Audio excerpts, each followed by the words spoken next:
when you are investing, you have to learn how to manage your emotions. So most people money through not handling their emotions.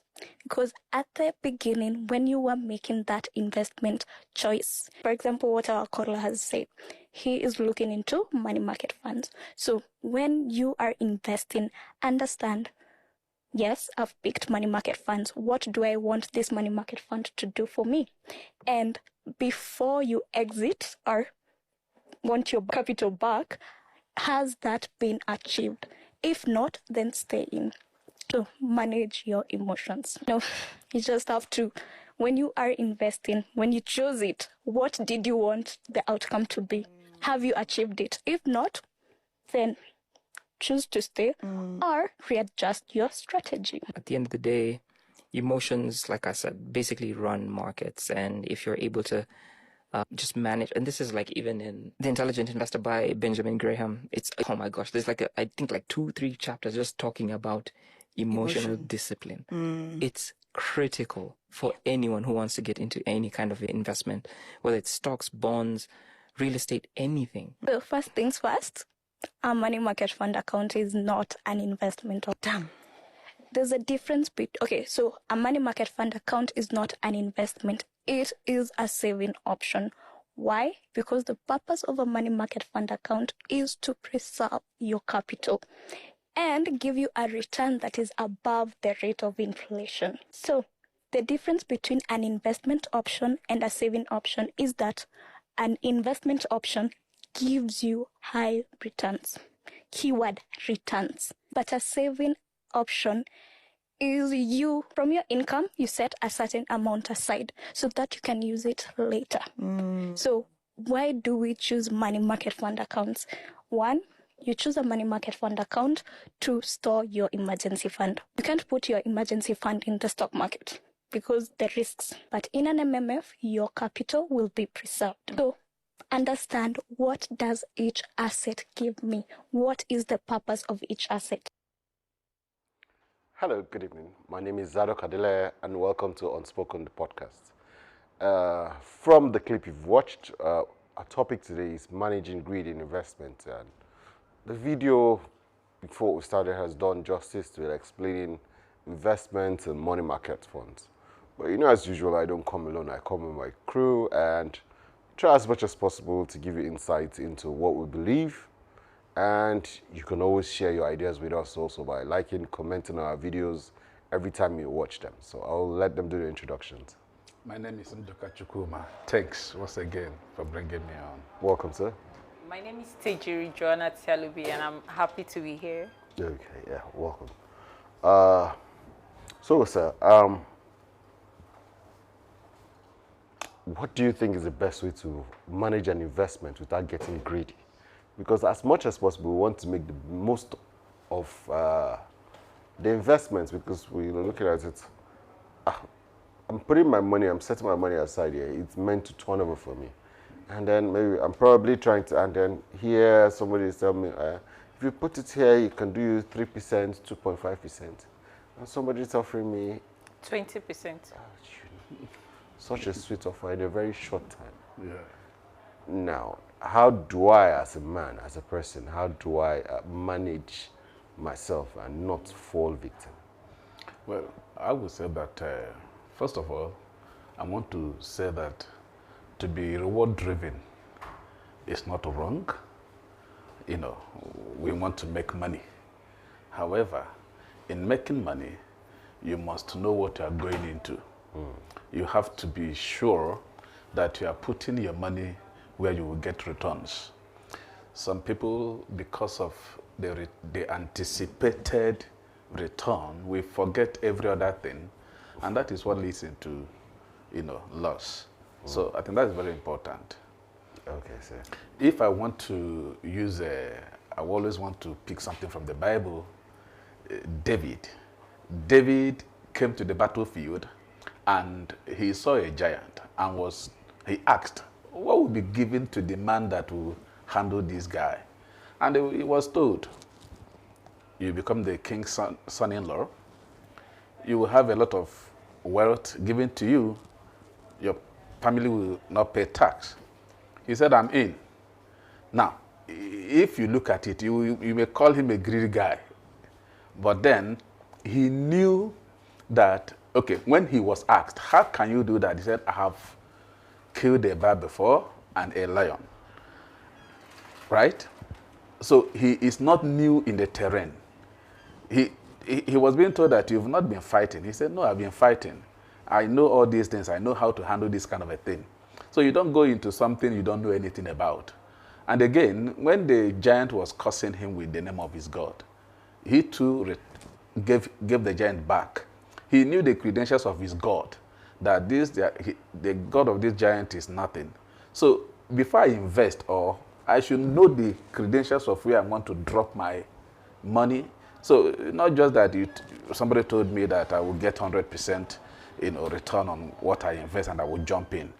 No, I should make sure I know whether they are credible or not. Okay. Very wonderful take, but there are times that in this world where we are now, where we have expert propaganda, we have PR specialists. They will package, whatever it is you want to see, they will package it for you. Yeah. I will always refer to my time when I did MMM. I initially refused to invest in MMM. Then I was a teacher. I was earning 30,000 naira, but I started saving because I wanted to do a crèche. Then, so I'd saved up to like 400k. I wanted to rent a flat, buy some stuff, employ some people, to start the crèche at that time. So they were coming. I refused to touch my savings. So that savings was through blood and sweat. But you see, the people around me, my colleagues, people who could not afford certain things started buying. They were telling me, I'm referring now to where you said the reward. Yeah.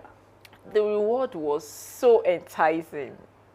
People who could not even boast of 100,000, my colleagues, they're making, hundreds of thousands in the MMM. And then I said, okay, I want to use it for business. What I'm going to do is, once I get the money, I'll invest. Once I get the first return, I'll put both the profit and the capital return again. This is where greed came in. And at that time, my mom was trying to tell me, remove it, but my face was set on the bigger picture. Yeah. I was seeing my crutch, I was imagining CEO, Madam CEO. So there was anything anybody was telling me about being careful. Yeah. That greed was hiding underneath ambition. It was hiding underneath vision. Okay. So all the time they were telling me I should be careful. I felt they were discouraging and they were I started binding and casting. But when MMM happened to me, I had 4 million naira inside. And at that time, imagine a secondary school teacher having 4 million naira inside. But across,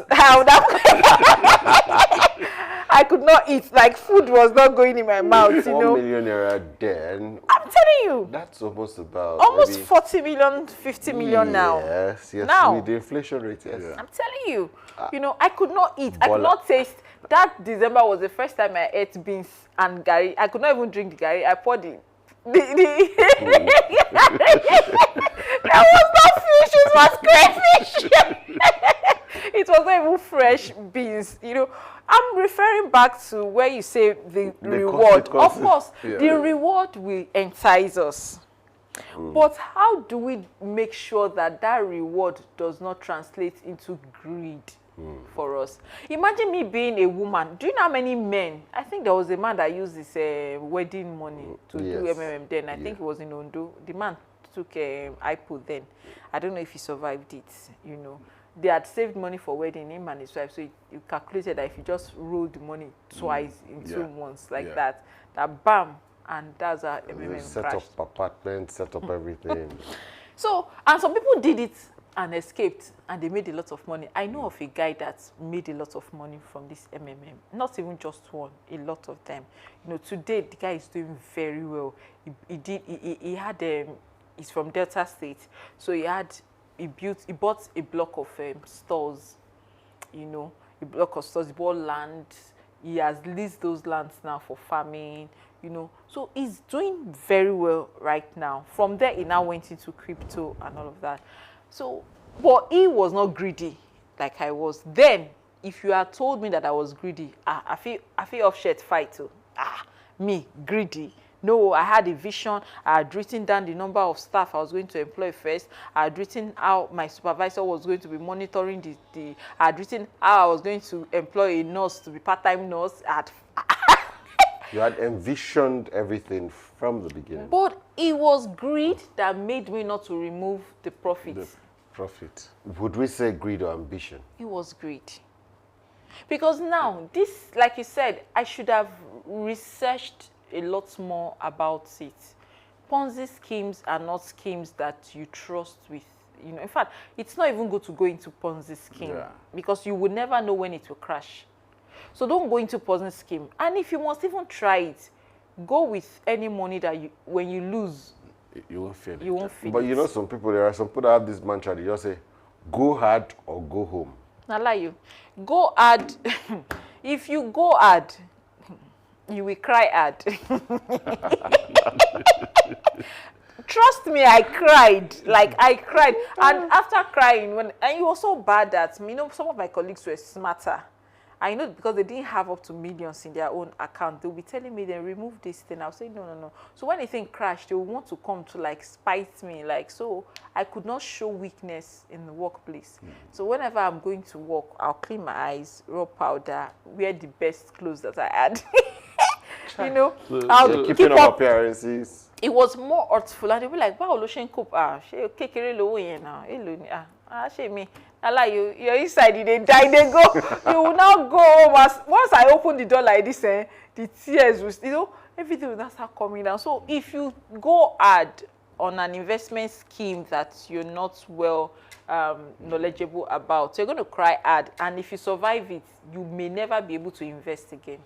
You may run away from future investment schemes. So it's always better for you to manage your emotions when it comes to investment. Make sure that greed has no place in it. I know we all like this fast life. Yeah. I like the soft life. I still want it like, oh my goodness, I want it like mad. But now I am now wiser. So what would you have said to yourself at that time? What would have been the 3 things you would have said to yourself at that time you were about to invest? At that time, if it were now. Yes, what would you have said to that yourself? Good. Don't use all your money in such investment. I don't think we should even go into Ponzi scheme. But let's say, for instance, now I have something I want to invest in. I would not use all my savings. I would use just 50,000 from that 400,000, you know. And I know for men, you know, they are pushed more because of the need to be a provider. So sometimes it may not necessarily be just greed. It may be ego. Like, oh, I need to pay my children's tuition fee. And that is the same thing that pushes people into addiction, betting, gambling addiction. Yeah. It's the same thing. Sometimes the need to do these things, if you allow it to go unchecked, it metamorphoses into greed. And then you'll be, oh, I've lost 50,000 naira today. Okay, let me try another one tomorrow. I will recoup them. I will recoup. But I think we must differentiate between Ponzi or and then real investment. Yeah. Okay. I am not educated in this line, but I got my sense from the street.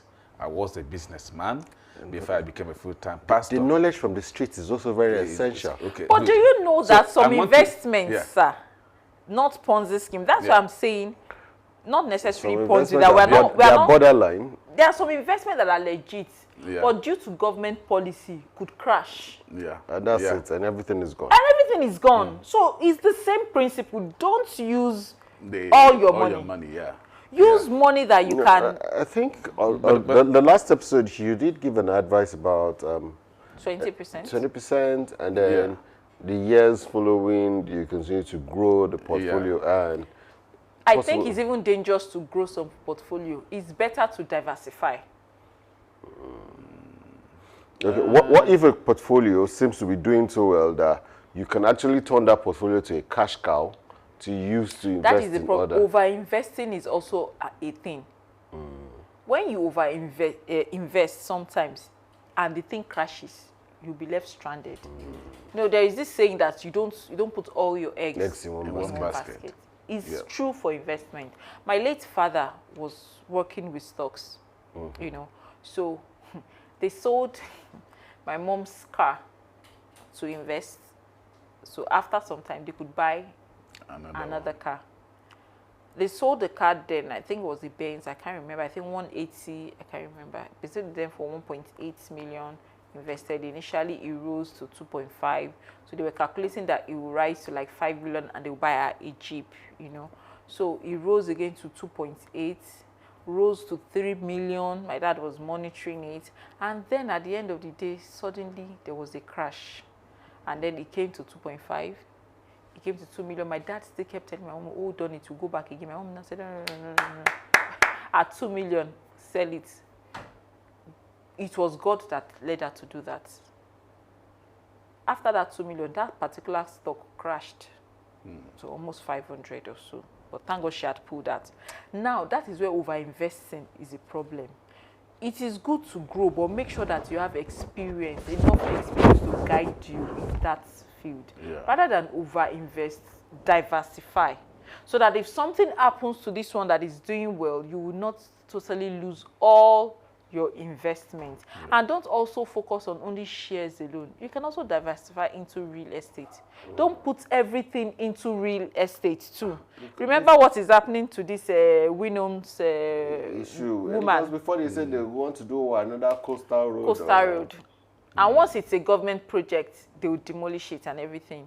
And your compensation may not even be up to 10% of what you've put in. All right. So now, would we say, now before we invest now, are you saying we should also examine ourselves for certain traits to see such a way that we should be able to put those traits in check? No, like Pastor said, don't let the reward only be what will guide you. Of course, the reward has to be important. Because I'm not going to invest in something that will not reward me. Yes. I want to see. The reward should not be the only thing. I want to live a soft life, because, and I know that the permutation, I've looked at it, if I put it like this, actually, that GLE will look nice on me now.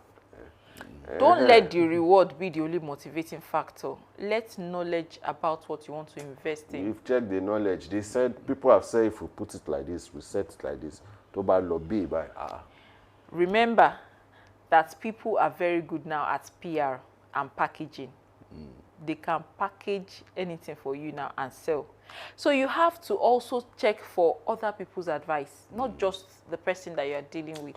Well, those other people might be enemies of progress. How can you be sure? You see, the thing is... No. In such situation, experience you know how many of them. You know how many of them will come back to you and say, so you have that kind of money to invest.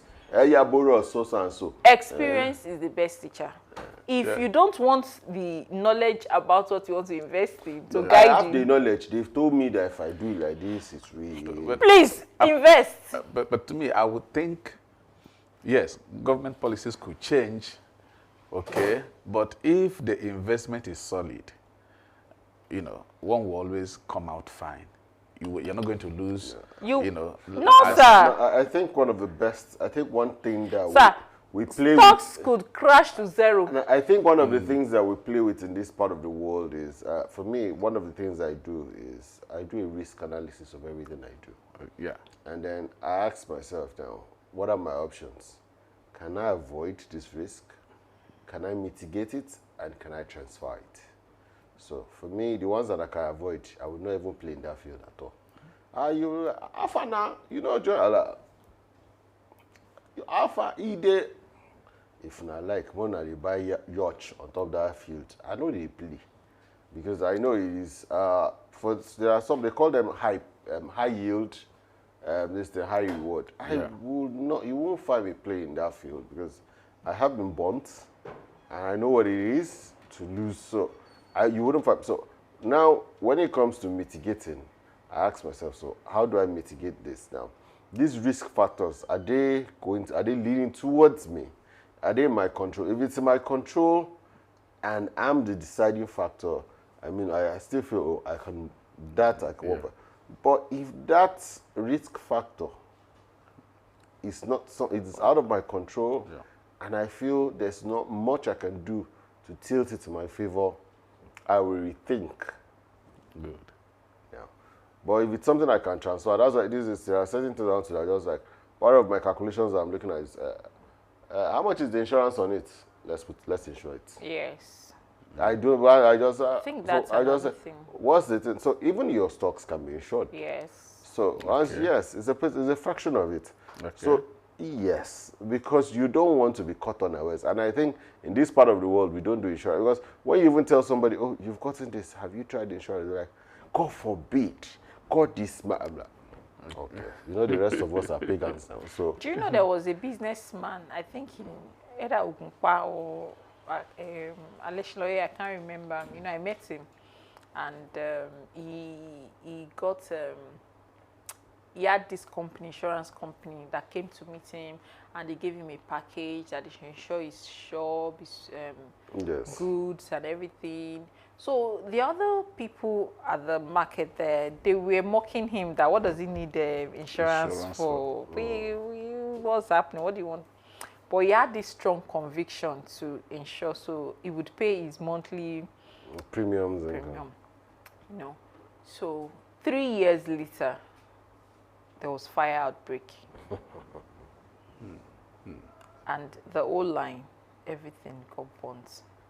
So the insurance company heard about it. They came to meet him. They said she not worried that they would, you know, do the assessment and everything.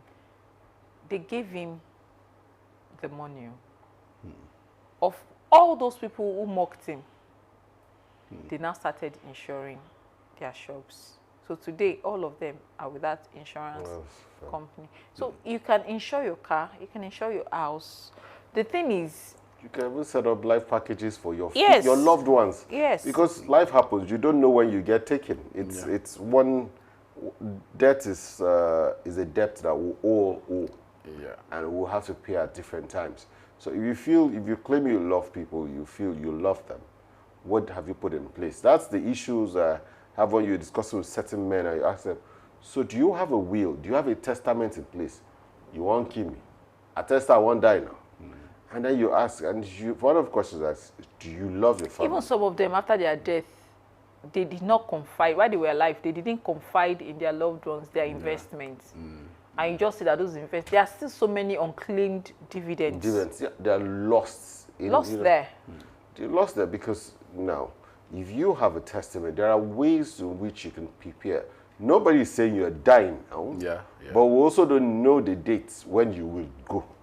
And so you have to make adequate provision. So when you make those provisions, it might not just, it won't cover for everything, but there will be solace from the people you've left behind that, oh, yes, this person loved us so much, though he's gone, you know. But at least, the same way some of us love one of our past leaders that he's been gone since 1998, but yes, I think it should be 98. But you see, every time you just hear the federal government of Nigeria is receiving funds from here, our benefactor from the great beyond is still sending us money. Till today. Even though it's in a negative aspect of things. But you see, it's just, if things had been put in place, you know, you ask certain people that, oh, do you have educational policies set for your children? It's not just about you dying now. What if you lose that job you do now? Will there be anything, will your children's education stop because you've lost your job? I was listening to a radio this morning. One of the statistics that came out now, Nigeria Bureau of Statistics has now said a whole lot of people have their children switching schools now, that the public schools are now filled. Because most people, because of the economic situation, the past 2 years now, are switching their children from the public and from the private to the public schools. And this is beginning to put an extra burden on the government because The government just felt like, based on the calculations, we're not expecting that kind of switch. Yeah. And which is also part of the reasons you are having issues with the nail fund too now. You're having more people, you're having more institutions clamoring for it. And if people had put those things in place, even went as far as one of the radio, the commentator, social commentator was saying, this is why we are saying people should not have the children they cannot cater for. This is not the government's problem. It is a you problem. Now, if you say you love yourself, you want to invest for yourself, right? You want to take care of yourself, you want to take care of your loved ones. Now, what is the number you're calculating for? Are you part of those that say, the child will come with its benefits? God will supply the needs. And that is how some people invest. God will protect the investment. And so they put everything into the investment, So you have to be deliberate. Make sure that you're not being controlled by greed or emotions.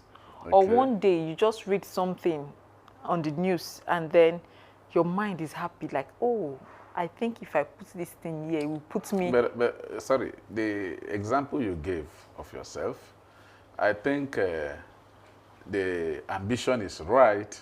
It's just the place of investment. No, sir.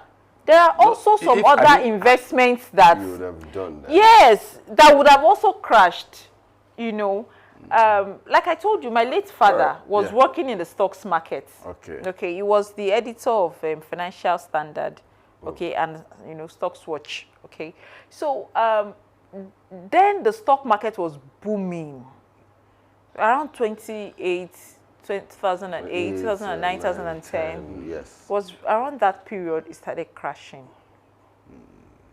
It crashed down to zero.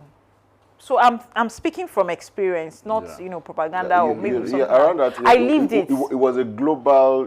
At that time, his phone, because he would go to TV station, he would go to channels, he would go to newspaper, he would encourage people to invest and everything. So people trusted him with their funds. At that time, he was battling health, crisis. We'll expand on that, but let's go for a short break. And we'll pick up on where you stopped. Yeah. Too many people want to make it fast, easy, and without any risk. You see that gap between what they want and what is realistic? That is what is called the greed gap. And that gap is exactly where most people lose their money. Are you serious? Let me explain. You hear someone say this investment pays 8% monthly. And you say you sit down there. No red flag, no calculator, just promises. And you took your head. Next thing, your money disappears. And you're angry at the world, freedom fighter. But what really failed was not the system. What failed was your expectation. Real investors do not operate like that. They are not chasing miracles. They are there, compounding wins. Let me tell you something most people will not say. Good investments are boring. They take time and they take patience. Sometimes they grow slowly until one day you wake up rich. But if you keep jumping from scheme to scheme, high risk to high lie, you will lose your money trying to make it than you will make by just staying consistent. So before you invest, ask yourself, am I being strategic or just being greedy? I've been Folajomi. See you on the next one. You either have a degree that opens doors for you, or you come from a family with a name that opens doors for you, or you create a name for yourself that will open doors for you. Yeah. Okay. But if you create a name for yourself that opens doors for you, you're going to have an arsenal of knowledge and equipment. So I said, okay, let me get the knowledge and the equipment and back my name up. So that when people hear the name, they identify it with something of value. Yes. Yeah.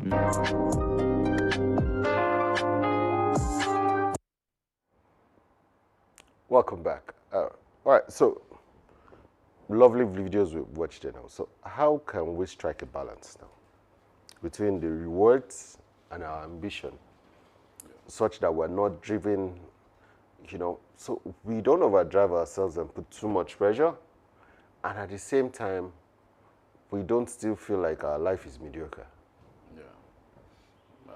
I still would say that is between knowing where you're investing, okay, and then diversifying, not putting all your eggs in one basket. Concerning investing in stocks, I believe it's safer because if something happens, sometimes government will come in and cushion Not the in situation. Nigeria. I'm speaking from experience, not in Nigeria.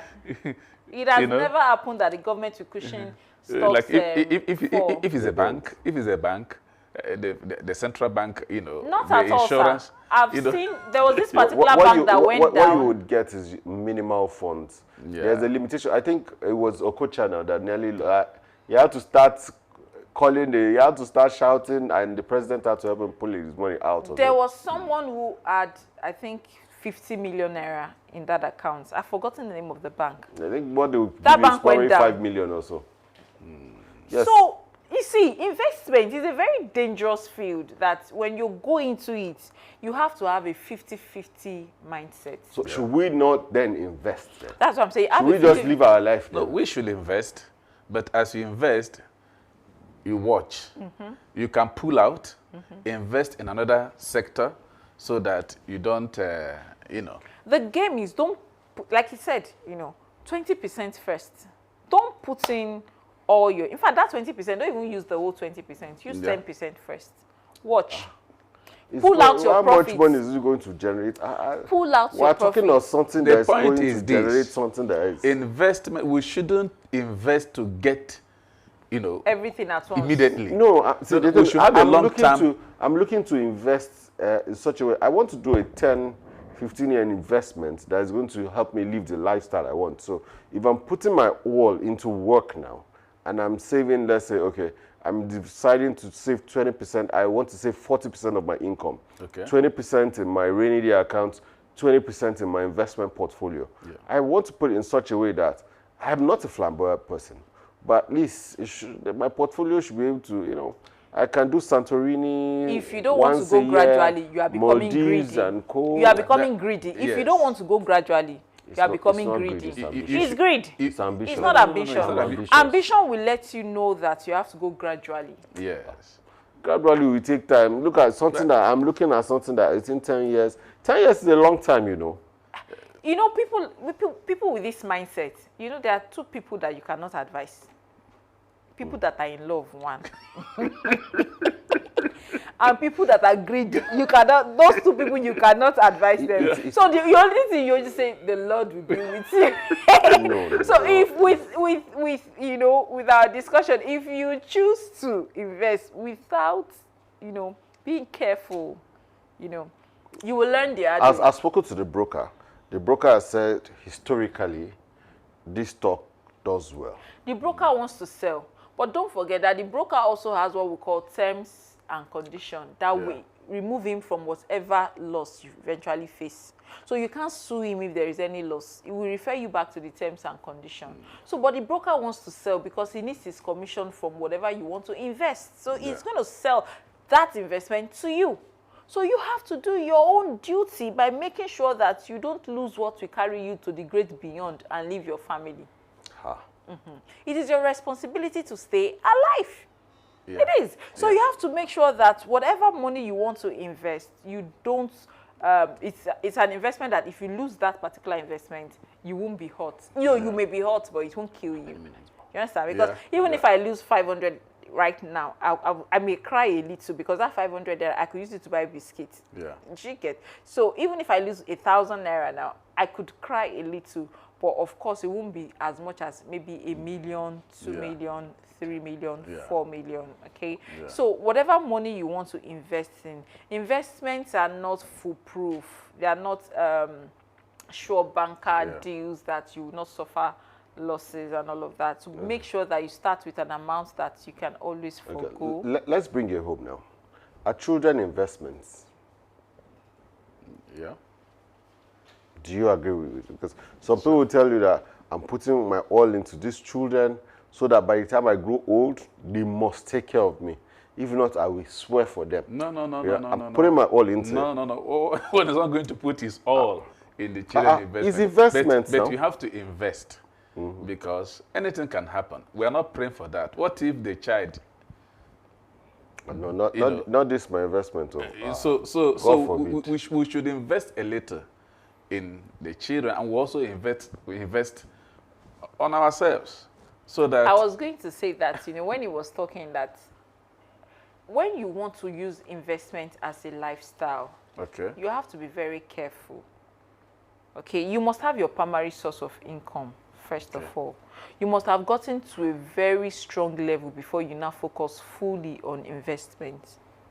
If not, you are going to put so much pressure on yourself, and that's where greed will now come in, because you now depend upon it for your sustenance, for your everyday bill. You want to pay your rent, you want to pay your upkeep. So you must have a sustainable lifestyle income. I'm a Nigerian. I do well under pressure. You do well under pressure. I'm a Nigerian. How do you manage loss under pressure? Will your heart rate go up or it will come down? The grace of God covers me. It covers you. There's no problem. Carry on. But give me feedback. No. I wouldn't. Please give me feedback. See, because the thing is this now, still in our society, some people believe children are investments, right? Yeah. Put your all into them, and by the time they grow old, and then some people, we see it play out sometimes when the children then grow up, and then the children decide to choose a kind of lifestyle. Sometimes they begin to resent these parents, and the reason is because they want to force their expectations on these children because they see them as investments. Okay, that is why these children, some of them will just go and not look back. Do you know the number of sleepless nights? That is why you don't Do you know how the sacrifice I had to make? Your children that school that I attended, do you know what it cost me? Your children when my friends were doing Obli, do you know what I was doing? Your children are investments, no doubt, but they shouldn't take the place of your common sense. How do you know? Yeah. Common sense dictates that you are the provider. You should provide for yourself. Yes. But I'm planning ahead for the time that I get old and feeble. When you get old and feeble, you should have investments that will be paying you money. My children will be there. They will be young and strong. That they will have their own family. They will be married. They will have their family. That is why they have to budget me. I'm doing that now because they should budget me into it. That is why at it's old not age, the one they will be sending me 10,000. I'll cost them. Why would they do that? They will block you. Why would they block me? And then you will not you. The person will die old and miserable. We have lots of parents like that their children have abandoned. Not because they don't love them, but because they've been overbearing and they didn't plan ahead. All right. But for me, everything was done out of love. I know someone who is having a problem with his child because the person married someone he doesn't want. Do you understand? And because of that, the relationship. Okay. So if he's depending on the boy to take care of him, he's gone. So that's why we should not invest everything. You should have your own savings. You should have your own savings that, your own plan for yourself. Okay, I'm going to be practical. I'm going to speak from my experience. My late dad then were in Ijebu, Ogun State before. That was where I was born. So we were attending the best private schools in Ijebu. And then we moved to Ogun State, to Lagos State. And the lifestyle in Lagos, it was much more expensive than Ijebu. So there was no way we could still afford that quality education that we had, in Ijebu. And so my dad called us and said, see, children, you guys are going to go to public school, but I'm going to make sure that I give you what you would have been getting in the private school. The first day at the public school, it was so strange because all my life I'd never attended a public school. What am I saying? He made sure that by the time we go back from school, he would teach us, he would read with us, and that's where we learned to read, and we're doing very well. Okay, now my point is, some parents do not know when to pull back, wait for things to balance, and then at a time when things picked up for us in Lagos, my younger brother never went to a public school. He went to a private school, from primary to secondary. Okay, so people don't know when to pull back, re-strategize, and wait. Some people will borrow money to sustain a lifestyle that they can't afford in the name of investment. I want to invest in my children. It's not a bad thing to want to give your children the best, but sometimes you may need to just pull back. You understand? Don't go into debts that will eventually lead to, complications for you as the parents. All right? So that's why you have to keep talking to your children. Those days, my father kept talking to us. He would speak with us. He would tell us reality. He would read Proverbs with us, explain to us, this is the reason why I'm doing this, and this is the reason why I'm doing this, okay? So we knew it was not from a place of bitterness. It wasn't from a place of wickedness, but it was from a place of reality. There was no food we wanted to eat that we were not eating. He just had to make some adjustments, right? Adjustments. Okay, we'll go on a short break, right? Okay. I know there are things you want to put up, but let's go on a short break. No problem. Wealth. Greed is something you must pay attention to. When the desire for quick wealth becomes excessive, people stop asking critical questions. You stop asking questions that you're supposed to ask in the very first place. And so a lot of people want wealth without the wait. A lot of people want to be rich so quickly. And that's why they end up falling into these scams. In this episode of Mindscale, I want to teach you how to avoid scam investment. This is literally life-changing. So join me. The one that kills investors the most is greed.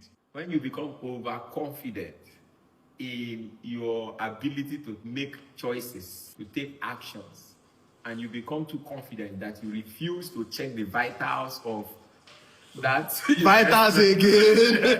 the vitals of the investment before you invest in it. So you take the first step. The way you were careful to take that first step, when you are about to take even the 25th step, also be that careful. Don't say I've been taking all these ones and it has been working, so I can always take the step and it must always work. That is when they fall. Bible says, let he who thinks he stands take heed, lest he falls. Lino. Sir. God bless. Thank you, sir, for Vitals. Welcome back. Right. So those short clips, they've given us advice. Yeah. So in 2 minutes, what would you advise? How do we? The thing is, how do you even detect greed in ourselves? Because greed sometimes masks itself as other things. Yeah. So how do you detect it, and how do we stay away? Whenever I discover that I just want to have it and have it quick, is greed. And whenever I discover that I couldn't see any loopholes, any potholes on the road, is greed, because there will always be, So, and again, I think I should consult. I should go for consultation. It may cost me money, but then it's better to pay for professionals to help me than to just do whatever, I think I want to. And again, I want to quickly drop this, that if you are investing in anything that will give you 100%, that's Ponzi. 50% Ponzi. 20% even. So you have to be careful. So anything that promises something above that, one should be out of it. It might just be a blessing in disguise. There is no blessing in this, because 2 plus 2 must be 4. 2 plus 2 cannot give me 20 or 200. So it's a new investment. It's an opening field. That is why those people use the money internationally to trade. See, that is why I will have to be careful, because it's a new investment. It's not like which means less potholes. It's not like something like maybe all these banks that you are sure of that are insured. So if someone is still telling me of something he started 80 years ago, that some partners, they came from abroad, they want to give grant, they want to give this, they want to give I would have, if not that he's older than me, I would have said, should they use your brain? So, I think we shouldn't be quick to jump into something we don't have concrete, information. CJ? I think he said it all. You know, you just make sure that when you're not seeing the red signs, the red flags, the warning signs, that's greed. Greed covers all of that. Make sure you're not. We see red flags and everything. Don't see red flag. When you don't see red flag, be ready to cry. No, well, I'm a positive person, positive vibes. Yeah. Don't worry. You know, you said something which I got. You said analyzing risk. So one should, if you don't know how to do that, look for someone that will help you. Yes, So, yes. you know, to analyze it and tell you, okay. And again, no matter the pressure, Ponzi scheme, gambling, addiction, betting, these are things that men should run away from. Yeah. These things destroy. Oh, time has gone. I would have shared a story with you about betting. A very good Christian, on 100%. It's a story for another day. All right. It's been a wonderful session. Personally, I've learned always take the best investment you can ever make in life is to invest in yourself. You have the potential to become anything you want, but for you to make more money, you have to have the skills. Your name has to, you know, for me as a person, I try to always do this. I tell myself, I will invest in myself that my name will open doors. Now I think that's the best investment you can have. Well, till we meet you next time, have a wonderful evening.